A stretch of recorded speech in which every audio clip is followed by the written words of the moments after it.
நடு கிரவுண்ட்ல சென்டர் கிரவுண்ட்ல டிஃபென்ஸ் ஆகி நீ வந்து முதல்ல யாரா பேசிட்டு இருக்காரு. 18 மாசமா உங்களோட இன்டெலிஜென்ஸ் இருக்கான், உங்களோட ஸ்டேட் போலீஸ் இருக்கு, குடும்பத்தையே நீ ஆராய்ஞ்சிட்ட, குடும்பத்தையே ஆராய்ஞ்சிட்ட.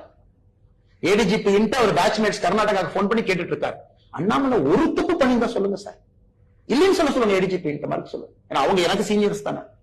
ஏதாச்சும் ஒரு கேஸ் ஃபைல்ல ஒரு அக்யூஸ்ட விட்டுருப்பானே சார், அதுக்கு பணம் வாங்கியிருப்பான், அது ஒரு கேஸ் ஃபைல் எனக்கு காட்டுங்க. நெவர்.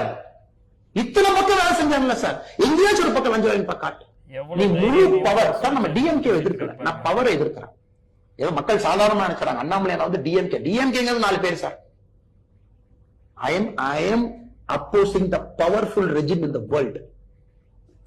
பணபலம் இருக்கக்கூடிய ஒரு படை, ஒரு காண்டாமிருகம் மாதிரி எப்படி வேணாலும் சண்டை போடு, யாராலும் புதிக்கும். ஸ்டேட் இன்டெலிஜென்ஸ்ல இத்தனை டிஒஎஸ்பி இத்தனை எஸ்பி இருக்க ஒரே வேலை, அண்ணாமலையை பத்தி ஒரு டேட்டுப்பா